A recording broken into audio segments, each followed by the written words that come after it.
Alors, je vous salue, chers amis et frères d'ici et d'ailleurs, chers camarades dans le combat. Je voudrais m'excuser donc pour le retard dans les vidéos. Je me sentais tellement fatigué que j'ai mis vraiment une pause, un ralentissement parce que j'ai pas fait de vidéo ces 2 derniers jours. Je suis de retour avec les informations hebdomadaires. Alors aujourd'hui, nous allons parler donc du Tchad, ok? Le Tchad qui se comporte comme un pays très sérieux dans sa détermination d'en découdre avec la France. En réalité, pour ceux qui ne le savent pas, actuellement, une commission spéciale chargée de mettre fin aux accords militaro-militaires entre le Tchad et la France. Cette commission a été créée par le régime militaire de M. Idriss Déby Itno Mahamat Kaka. Il paraît être sérieux. Je suis là donc pour vous donner quelques détails concernant l'information du côté du Tchad. Mais avant, je voudrais vous remercier pour votre patience. Abonnez-vous pour ceux qui ne sont pas abonnés pour que les informations puissent se poursuivre, pour que nous puissions aller de l'avant au nombre d'abonnés. Voilà, merci beaucoup. De plus en plus, quelques personnes nous font confiance. Vous vous abonnez davantage.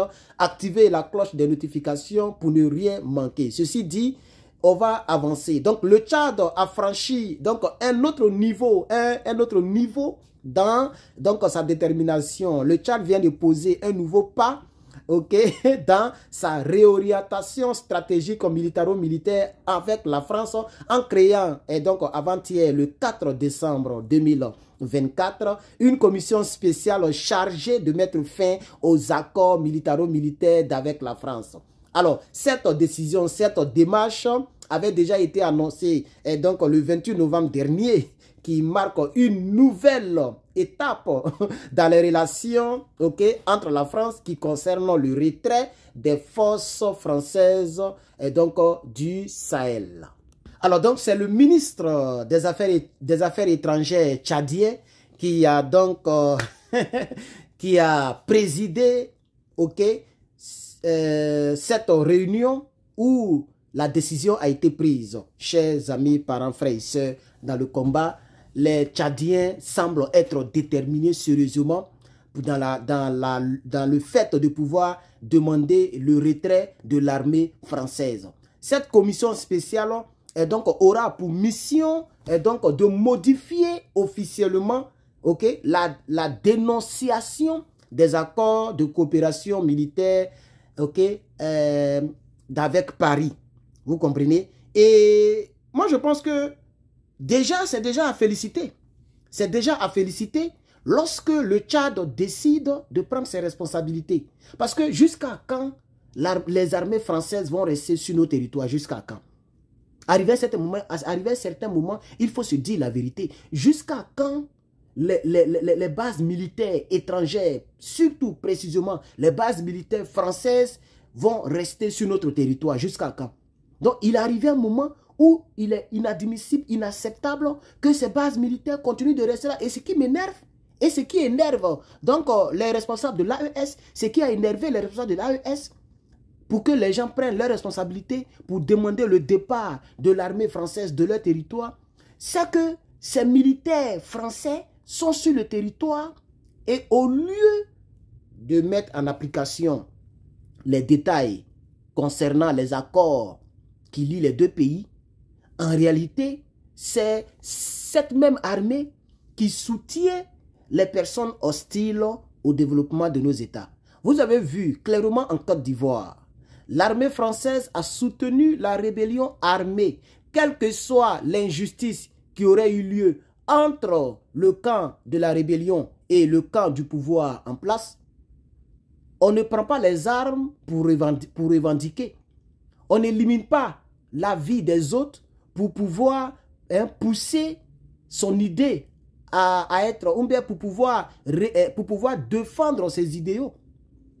Mais la France s'est mise du côté de ceux qui étaient en armes. Et cette France politique, cette armée française s'est toujours mise du côté, surtout en Afrique, des personnes qui déstabilisent nos pays. Pourquoi l'armée française ne s'est pas mise du côté des Burkinabés dans la lutte antiterroriste?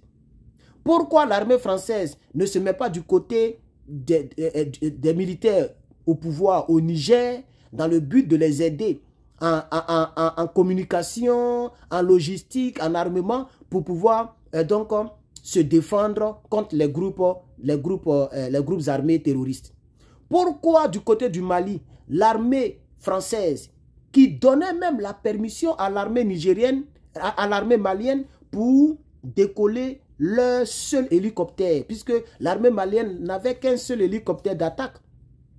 Et j'ai écouté le général Assimi Goïta qui a eu à expliquer cela à sa population, que ce n'est pas normal. Parce que les terreaux frappaient des Awaten et partout. Et l'armée malienne voulait prendre ses responsabilités. Pour pouvoir survoler leur propre hélicoptère sur leur propre sol, il faut demander l'autorisation de l'armée française pour ne pas que l'armée française abatte l'hélicoptère. Mais c'est une injustice accrue. C'est une injustice, mais qui n'a pas de nom. Vous comprenez? Donc, quand vous voyez que plusieurs pays, de plus en plus, se penchent vers la dénonciation de l'accord militaire d'avec Paris, mais il y a bel et bien une raison. Ces armées sont sur nos territoires et ces armées ne nous aident pas à nous débarrasser du malheur, à nous débarrasser des terroristes. Mais au contraire, selon les 3 présidents de l'AES, ces armées sont là pour pouvoir alimenter en logistique, en armement, même en nourriture, en vivres et tout, les terreaux. On a vu des terreaux qui ont des engins anti-drones, qui ont des engins qui piquent sur les drones, qui peuvent détecter des drones à plus de 100 km. Vous comprenez? D'où ces terreaux-là sortent ces équipements? Des gens qui ont les talkie-walkie satellitaires. D'où ces gens-là sortent ces éléments. Donc, nous, pays africains, nous avons compris que l'armée française, en réalité, n'était pas présente dans nos territoires en Afrique pour nous aider. L'armée française, en réalité, était présente dans nos territoires en Afrique pour nous piller. Et c'est pourquoi, de plus en plus, les pays décident de sortir donc de cet accord militaire. Je vais vous lire un peu quelques détails. Voilà, je vous lis quelques détails tout à l'heure. On va y aller. Ok? Selon le président Mahamat Déby Idriss, cette décision prise après une évaluation minutieuse s'inscrit dans une volonté de renforcer la souveraineté totale et unique du Tchad. Il a toutefois souligné que cette rupture ne signifie pas une remise en question des relations diplomatiques avec la France. Et ça, c'est très important. Dénoncer les accords militaires entre les militaires français et les militaires tchadiens ne veut pas dire qu'on rejette la France diplomatiquement. Parce que la diplomatie avec un pays, ce n'est pas d'abord et seulement la diplomatie militaire. Ok?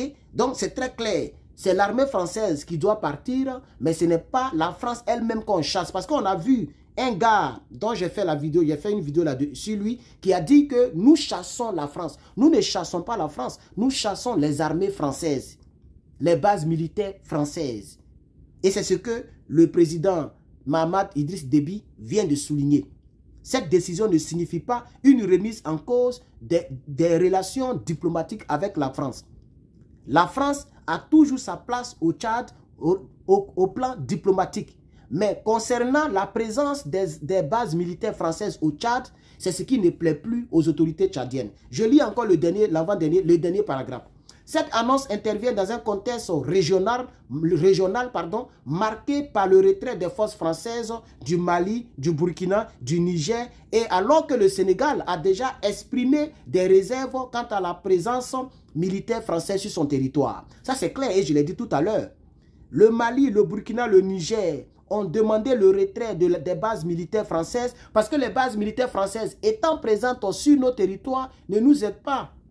Au contraire, elle se met derrière nos ennemis pour déstabiliser nos pays. Et elle ne s'est jamais mise derrière un État souverain. Tu ne vas jamais voir l'armée française qui va soutenir un État voulu par le peuple. Si l'armée française soutient et donc la Côte d'Ivoire, c'est parce que la Côte d'Ivoire, Dramane Ouattara, si l'armée française soutient Dramane Ouattara, c'est parce que Dramane Ouattara n'a pas été voulu par le peuple. Vous avez vu, ce refus de Dramane Ouattara au pouvoir a occasionné plus de 100 000 morts au sein de notre population en Côte d'Ivoire.